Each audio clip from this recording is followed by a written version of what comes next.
जय जगन्नाथ नमस्कार। आसतु नजर पकईवा आज टॉप न्यूज अपडेट कौन सब रही किंतु ता पूर्व आपण मानक गोटे अनुरोध भिडियोटी संपूर्ण देखि सुचिंतित मतामत दिंतु।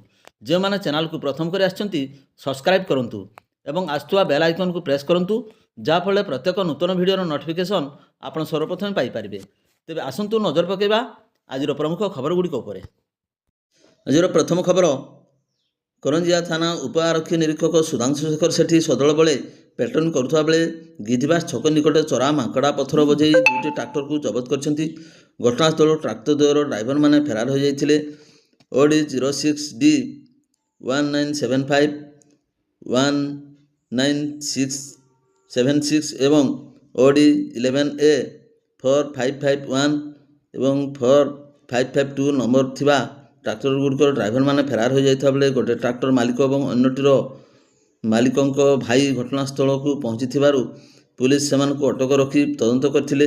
फेरार थिबा ड्राइवर मध्य पाटणा थाना खड़िकापदा ग्रामर भुवनेश्वर महंतो, करंजिया थाना महुलिया ग्रामर संजीव हो बोली जमापड़ी। ट्राक्टर मालिक द्वय पचरा उचरा समय महुलडीहारे थिबा मांकड़ा खादान मुना ओरफ मुकेश कुमार महंतो बेआईन पथर उत्तोलन कर विभिन्न स्थान को जगाउथबा नहीं से खुलासा करथिले। महुलडीहारू ट्राक्टर जोगे कुईता ग्राम को चालाण करा जाउथला बोली जणाइथिले। पुलिस ए संक्रांत में थाना एक मकद्दमा रुजु कर अधिक तदंत जारी रखिछि। परवर्ती खबर बांगरीपोषी ब्लॉक केंद्र सरकार को गोधन योजना अधीन में गो चाषी को गोखाद्य प्रदान करा जायछि। गोकुल मिशन माध्यम यह कार्यक्रम आयोजित कराइथिला। गोकुल मिशन रे गाई पाइथिबा समस्त चाषी को मागणार गोखाद्य बंटन करा जायछि। विशिष्ट बीजेपी नेता तथा समाजसेवी सुगदा मुर्मू, बीजेपी कर्मी सुमित कुमार गोस्वामी उपस्थित थे। चाषी पाखक यही दानायुक्त ब्याग पहुँचाइबा विभिन्न स्थान में यही ब्याग गुड़िक रखी बंटन कराइथिला। परवर्ती खबर कप्तिबा ब्लॉक शरद थाना कोटुरिया ग्राम में जैनिक युवक गछ काटुवा बेले गछ डाल चापी हो मृत्युवरण करछन्ति। घटना प्रकाश उक्त ग्रामर खुदीराम हांसदार पुओ कुआर हांसदा बयस 32 वर्ष कानकुमारा ग्रामर एक महुल गछ काटुवा बेले कटा जाइतबा डालडी तांको उपरे चापी जाइतिला। खबर पाई अग्निशम विभाग घटनास्थल पहुंची युवकों को झुलुवा अवस्था उद्धार कर उदला डाक्तखाना भर्ती करते। सेठारे डाक्तर तांको मृत घोषणा करते। एने शरद थाना एक अपमृत्यु मामला रुजु करा जाई शव व्यवस्थित करा जाई परिवार वर्गों को हस्तांतरित कराई। प्रकाश था कि मृत कुंवर परिवार एकमात्र रोजगारक्षम व्यक्ति थिबा बेले तांकर पत्नी और 2 मासर शिशुपुत्र अछंती। परवर्ती खबर ठाकुरमुंडा ब्लॉक महुलिया थाना अंतर्गत संपाचर ग्राम पंचायतर किरिकिचिपाल ग्राम हो साहि पांडु नायकर पुओ माणिक नायक बयस 23 वर्ष बाइक्रु पड़ी गुरुतर आहत होती। मिलथिबा सूचना अनुसार शुक्रवार संध्या प्राय 5:30 समय माणिक ठाकुरमुंडारू निज घर को बाइक ओडी 11L 0015 रे फेरुथिबा बेले ठाकुरमुंडारू 6 किलोमीटर गोबरजोड़ा नदी पोलो आगो बांकरे भारसाम्य हराई शाल गछ को धक्का दे बाइक सहित पड़ी गुरुतर आहत होते। बारिपदारू फेरुथिबा ठाकुरमुंडा थाना अधिकारिणी सावित्री दलई आहत माणिक को दुर्घटना स्थल थाना गाड़ी रे ठाकुरमुंडा गोष्ठी स्वास्थ्य केन्द्र को चिकित्सा आनी परिवार लोके खबर पठाइथिले। माणिकर बाम गोड़ भांगा सहित मुंडरे शक्त आघात लगी। ठाकुरमुंडा डाक्तखाना प्राथमिक चिकित्सा पर अवस्था गुरुतर होबारु तांकु आनंदपुर उपखंड चिकित्सालय को स्थानांतरित कराई। परवर्ती खबर राजगंजपुर ब्लॉक मध्यवर्ती अंचल प्रभावित चिरस्रोता जांभिरा नदी बाली माफिया और लुटेरा मुनाफाखर मनोवृत्ति जो एवं विपदरे जांभिरा नदी। राजगंजपुर ब्लॉक भरनांड ठारू एकताली पर्यंत मात्र 10टी बाली सौरात को बाली उत्तोलन निमंते माइनिंग विभाग पक्षर अनुमति दि जाइथिबा बेले जांभिरा नदीर विभिन्न स्थान बेआईन भाव बाली उत्तोलन करा जाउछि। परितापर विषय होउछि जांभिरा नदीर बड़ामपुर पंचायतर पत्थर चाटिया ठारे मेसीन लगाई नदी गर्भर बाली उत्तोलन करा जाउछि। फल नदी घाटरे गभीर गंड सृष्टि होगा सहित आगामी दिन में अंचलवासी धनजीवन प्रति विपद सृष्टि होबार यथेक आशंका रही देखा जाउछि। बेआईन बाली उत्तोलन करुवा बाली माफिया माने प्रति छकरे लोक रखी माइनिंग पुलिस गतिविधि उपरे तीक्ष्ण दृष्टि रखी कारबार चलाई आसुछंती बोली चर्चा होछि। प्रशासन पक्षर दृढ़ कार्यानुष्ठान पई साधारण दाबी होछि।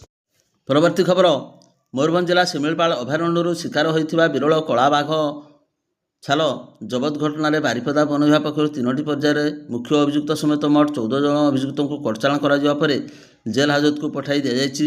ସେହି ଘଟଣାର ତଦନ୍ତ ପାଇଁ ବନ ବିଭାଗ ପକ୍ଷରୁ ମୁଖ୍ୟ ଅଭିଯୁକ୍ତ ଉଦଳା ଥାନା କାଶୀକୁଣ୍ଡଳ ଗ୍ରାମର କାନ୍ଥ ଭକ୍ତାଙ୍କ ସହ ବିଜୁ ନାୟକ, ପୁନ ନାୟକ ଓ ସଞ୍ଜୟ ନାୟକ, ଅମ୍ବିକା ଦେଈପୁର ଗ୍ରାମର ବୁଧରାମ ସିଂ ଏବଂ କାହ୍ନୁପୁର ଗ୍ରାମର ଅଜିତ ସାହୁ ମୋଟ 6 ଜଣଙ୍କୁ ଶନିବାର ରିମାଣ୍ଡରେ ଅଣାଯାଇଥିଲା। ରିମାଣ୍ଡରେ ଅଣାଯିବା ପରେ ଏହି ମାମଲାରେ ତଦନ୍ତ ଅଧିକାରୀ ବାରିପଦା ବନଖଣ୍ଡ ଅଧିକାରୀ ବନ ସଂରକ୍ଷକ ଶେଖ୍ ମେହେରବାନ ଅଲିଙ୍କ ନେତୃତ୍ୱରେ ଉକ୍ତ 6 ଜଣ ଅଭିଯୁକ୍ତଙ୍କୁ ବାଘ ଶିକାର କରାଯାଇଥିବା ଅଞ୍ଚଳକୁ ତଦନ୍ତ ସକାଶେ ନିଆଯାଇଛି। ମୁଖ୍ୟ ଅଭିଯୁକ୍ତ କାନ୍ଥ ଭକ୍ତାଙ୍କଠାରୁ ଶିକାର ପାଇଁ ବ୍ୟବହୃତ ହୋଇଥିବା ବନ୍ଧୁକ ସମେତ କେତେକ ସାମଗ୍ରୀ ଜବତ କରାଯାଇଥିବାର ପ୍ରକାଶ। ଉଲ୍ଲେଖଯୋଗ୍ୟ ଯେ ଗତ ମାସ 22 ତାରିଖ କୁଳିଅଣା ଥାନାରେ ବାଘ ଛାଲ ମୁଲଚାଲ ହେଉଥିବା ଖବର ପାଇ ବନ ବିଭାଗ ପକ୍ଷରୁ ଚଢ଼ାଉ କରାଯାଇ ବାଘର ଛାଲ ଜବତ କରାଯିବା ପରେ ବାରିପଦା ବନଖଣ୍ଡ ଅଧିକାରୀ ଗୋବିନ୍ଦ ଚନ୍ଦ୍ର ବିଶ୍ୱାଳଙ୍କ ପ୍ରତ୍ୟକ୍ଷ ତତ୍ତ୍ୱାବଧାନରେ ତଦନ୍ତ ଚାଲୁ ରହିଛି। ପରବର୍ତ୍ତୀ ଖବର, ମରଡ଼ା ଅବକାରୀ ଥାନା ପକ୍ଷରୁ ରାସଗୋବିନ୍ଦପୁର ଥାନା ଅଧୀନ ଗାଁ ଅମରଦା ଉପକଣ୍ଠ ଚିରକୁଣିପଦା ଗ୍ରାମରେ ଚଢ଼ାଉ କରି ପାଖାପାଖି 2 କିଲୋଗ୍ରାମ ଓଜନର ଗଞ୍ଜେଇ ଜବତ ମାମଲାରେ ଜୈନିକ ବୃଦ୍ଧାଙ୍କୁ ଗିରଫ କରି ଶନିବାର ଅପରାହ୍ନରେ କୋର୍ଟଚାଲାଣ କରାଯାଇଛି। ତେବେ ଗିରଫ ଅଭିଯୁକ୍ତ 80 ବର୍ଷିଆ ବୃଦ୍ଧା ଜଣକ ହେଉଛନ୍ତି ଚିରକୁଣିପଦା ଗ୍ରାମର ଦୁର୍ଗାଚରଣ ବେହେରାଙ୍କ ସ୍ତ୍ରୀ ଶ୍ରୀମତୀ ବେହେରା। ମରଡ଼ା ଅବକାରୀ ଥାନା ଅଧିକାରୀ ଦୀପକ କୁମାର ରାଉତଙ୍କ ସୂଚନା ମୁତାବକ ଶ୍ରୀମତୀ ବେହେରା ଏକ ପ୍ଲାଷ୍ଟିକ ଥଳିରେ ଗଞ୍ଜେଇ ନେଇ ଯାଉଥିବା ବେଳେ ବିଶେଷ ସୂତ୍ରରୁ ଖବର ପାଇ ଗାଁ ମୁଣ୍ଡ ରାସ୍ତାରେ ଚଢ଼ାଉ କରି ଗଞ୍ଜେଇ ଜବତ ସମେତ ବୃଦ୍ଧା ଶ୍ରୀମତୀଙ୍କୁ ଗିରଫ କରାଯାଇଥିଲା। ଶ୍ରୀମତୀଙ୍କ ନିକଟରୁ 1 କିଲୋଗ୍ରାମ 930 ଗ୍ରାମ ଓଜନର ଗଞ୍ଜେଇ ଜବତ କରାଯାଇଥିଲା। ଏହାର ଆନୁମାନିକ ମୂଲ୍ୟ 30,000ରୁ ଉର୍ଦ୍ଧ୍ୱ ଟଙ୍କା ହେବ ବୋଲି ଅନୁମାନ କରାଯାଉଛି। ଏନେଇ ମରଡ଼ା ଅବକାରୀ ଥାନା ପକ୍ଷରୁ ଏକ ମାମଲା ରୁଜୁ କରାଯାଇ ଗିରଫ ଅଭିଯୁକ୍ତ ବୃଦ୍ଧାଙ୍କର ସ୍ୱାସ୍ଥ୍ୟ ପରୀକ୍ଷା ପରେ କୋର୍ଟଚାଲାଣ କରାଯାଇଛି। ତେବେ ଏହି ଗଞ୍ଜେଇ ଚାଲାଣ ପଛରେ ଅନ୍ୟ କେଉଁ ମାଷ୍ଟର ମାଇଣ୍ଡ ଥିବାବେଳେ ମହିଳା ଏବଂ ବୟସ୍କା ବୃଦ୍ଧାଙ୍କୁ ମହରା କରାଯାଉଥିବା ନେଇ ସାଧାରଣରେ ଚର୍ଚ୍ଚା ହେଉଛି। ପରବର୍ତ୍ତୀ ଖବର, ରାଇରଙ୍ଗପୁର ଜେଏମ୍ଏଫ୍ସି ଚେତନା ପଟ୍ଟନାୟକ ଏକ ଯୌତୁକ ନିର୍ଯାତନା ମାମଲାର ବିଚାର କରି ତାଙ୍କ ଉଲ୍ଲେଖନୀୟ ରାୟର ପୀଡ଼ିତା ଅନିତା ବୈଠାଙ୍କ ଅଭିଯୁକ୍ତ ସ୍ୱାମୀ ଧୀରଜ କାଳନ୍ଦୀ, ଶ୍ୱଶୁର ମୁଖାର୍ଜୀ କାଳନ୍ଦୀ, ଶାଶୁ ପ୍ରେମଲତା କାଳନ୍ଦୀ, ନଣନ୍ଦେଇ ସୋନୁ କାଳନ୍ଦୀ ଓ ନଣନ୍ଦେଇ କାରଣ କାଳନ୍ଦୀଙ୍କୁ ବର୍ଷେ କାରାଦଣ୍ଡରେ ଦଣ୍ଡିତ କରିବା ସହ 1,000 ଟଙ୍କା ଲେଖାଏଁ ଜରିମାନା ଅନାଦେୟରେ 1 ମାସ ଲେଖାଏଁ କାରାଦଣ୍ଡରେ ଦଣ୍ଡିତ ଭୋଗିବାକୁ ତାଙ୍କ ରାୟରେ ଉଲ୍ଲେଖ କରିଛନ୍ତି।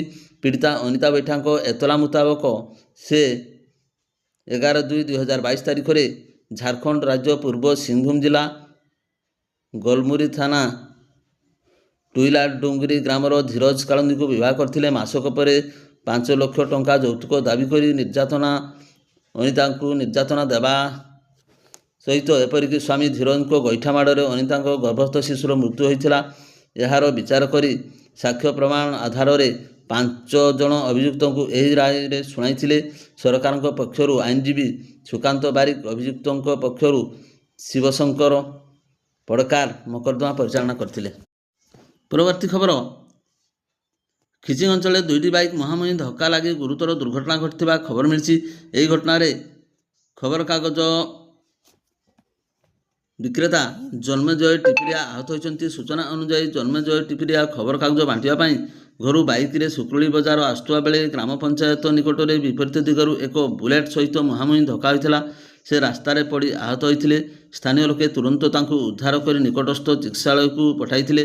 ବର୍ତ୍ତମାନ ତାଙ୍କର ଚିକିତ୍ସା ଚାଲିଥିବା ବେଳେ ମୁଣ୍ଡରେ ଆଘାତ ଲାଗିଥିବା ଯୋଗୁଁ ଅଧିକ ଚିକିତ୍ସା ପାଇଁ ତାଙ୍କୁ କଟକ ବଡ଼ ଡାକ୍ତରଖାନାକୁ ସ୍ଥାନାନ୍ତରିତ କରାଯିବା ପାଇଁ ପରାମର୍ଶ ଦେଇଥିବା ଶୁଣାଯାଇଛି। ପରବର୍ତ୍ତୀ ଖବର, ଜାମଦା ତହସିଲ ଅନ୍ତର୍ଗତ ଜରକାଣୀ ରାଜସ୍ୱ ମଣ୍ଡଳର ଡୁମୁରିଆ ଗ୍ରାମରେ ବଜ୍ରପାତ ଯୋଗୁଁ କୁଦାହାଁସା ଗ୍ରାମର ଅଞ୍ଜନ କୁମାର ହାଁସଦାଙ୍କର ଏକ ବଳଦ ମୃତ୍ୟୁ ଘଟିଛି। ଘଟଣା ପରେ ଅତିରିକ୍ତ ତହସିଲଦାର ଆଶୀର୍ବାଦ ହେମ୍ରମ, ଜାରକାଣୀ ରାଜସ୍ୱ ନିରୀକ୍ଷକ ସାଲଖାନ ହେମ୍ରମ ଏବଂ ଜାମଦା ପ୍ରାଣୀ ଚିକିତ୍ସା ଅଧିକାରୀ ତୁରନ୍ତ କାର୍ଯ୍ୟାନୁଷ୍ଠାନ ଗ୍ରହଣ କରିଛନ୍ତି। ସରକାରୀ ନିୟମ ସର୍ତ୍ତାବଳୀ ଅନୁଯାୟୀ କ୍ଷତିଗ୍ରସ୍ତ ଚାଷୀଙ୍କୁ ଯଥାଶୀଘ୍ର କ୍ଷତିପୂରଣ ସହାୟତା ପ୍ରଦାନ କରିବା ନିମନ୍ତେ ପ୍ରଶାସନ ତରଫରୁ ଆବଶ୍ୟକ ପଦକ୍ଷେପ ନିଆଯାଇଛି ବୋଲି ଜାମଦା ଅତିରିକ୍ତ ତହସିଲଦାର ଆଶୀର୍ବାଦ ହେମ୍ରମ ସୂଚନା ପ୍ରଦାନ କରିଛନ୍ତି। ପରବର୍ତ୍ତୀ ଖବର, 1,13,800 ଟଙ୍କା ଅନଲାଇନ୍ ସାଇବର ଠକାମିର ଶିକାର ହୋଇଥିବା ନେଇ ସ୍ଥାନୀୟ ବାରିପଦା ଟାଉନ ଥାନାରେ ବାରିପଦା 4 ନମ୍ବର ୱାର୍ଡ ଲାଲବଜାର ହରିହର ମହାନ୍ତଙ୍କ ଅଭିଯୋଗ କ୍ରମେ ଏକ ମାମଲା ରୁଜୁ ହୋଇଛି। ଅଭିଯୋଗକାରୀ ଗତ 28 ତାରିଖରେ union bank of India Baripada ଶାଖାରୁ ତାଙ୍କ ନିଜ ଆକାଉଣ୍ଟରୁ 100 ଟଙ୍କା ଉଠାଇବା ସମୟରେ ତାଙ୍କ ଆକାଉଣ୍ଟରେ ମାତ୍ର 150 ଟଙ୍କା 51 ପଇସା ଥିବାର ଦେଖିବାକୁ ପାଇଥିଲେ। କିନ୍ତୁ ତାଙ୍କ ଆକାଉଣ୍ଟରୁ କେହି ଜଣେ ଅଜଣା ବ୍ୟକ୍ତି ମୋଟରେ 1,13,800 ଟଙ୍କା ବିଭିନ୍ନ ପର୍ଯ୍ୟାୟରେ ଉଠାଇଥିବା ଜଣାପଡ଼ିଛି।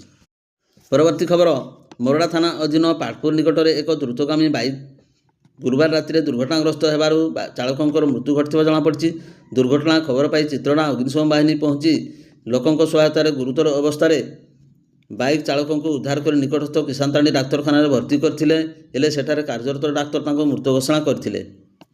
ଡାକ୍ତରଖାନା ପକ୍ଷରୁ ଖବର ପାଇ ଚିତ୍ରଣା ଫାଣ୍ଡି ଅଧିକାରୀ ଭୀମସେନ ମଲ୍ଲିକ ପହଞ୍ଚି ମୃତଦେହ ଜବତ କରିଥିବା ବେଳେ ଏନେଇ ମୋରଡ଼ା ଥାନାରେ ଦୁର୍ଘଟଣାଜନିତ ଏକ ମାମଲା ରୁଜୁ କରି ଶବ ବ୍ୟବଚ୍ଛେଦ କରି ପେରାମେଡିକାଲକୁ ପଠାଇଥିଲେ। ମୃତକ ଜଣକ ହେଉଛନ୍ତି ବାଲେଶ୍ୱର ଜିଲ୍ଲା ବସ୍ତା ଥାନା ଅଧୀନ ଭଗିଚକ୍ର ଗ୍ରାମର ସ୍ୱର୍ଗତ ବିଦ୍ୟାଧର ମାଝୀଙ୍କ ପୁଅ ସଞ୍ଜୟ ମାଝୀ, ବୟସ 44 ବର୍ଷ। ସେ ବାରିପଦାରୁ ଚିତ୍ରଡ଼ା ଦେଇ ଘରକୁ ଫେରୁଥିବା ବାଟରେ ଭାରସାମ୍ୟ ହରାଇ ପାଟପୁର ଛକ ନିକଟରେ ରାସ୍ତା କଡ଼ରେ ଛିଡ଼ା ହୋଇଥିବା ଏକ ଗାଡ଼ିକୁ ଧକ୍କା ଦେବାରୁ ଦୁର୍ଘଟଣା ଘଟିଥିଲା। ପୁଲିସ ଦୁର୍ଘଟଣାଗ୍ରସ୍ତ ବାଇକ୍କୁ ଜବତ କରି ଫାଣ୍ଡିକୁ ଆଣିଥିବା ବେଳେ ଘଟଣାସ୍ଥଳରେ ଅଧିକ ତଦନ୍ତ ଜାରି ରଖିଥିବା ଜଣାଯାଇଛି। ଭିଡ଼ିଓଟିକୁ ଶେଷ ପର୍ଯ୍ୟନ୍ତ ଦେଖିଥିବାରୁ ଆପଣଙ୍କୁ ଅଶେଷ ଧନ୍ୟବାଦ।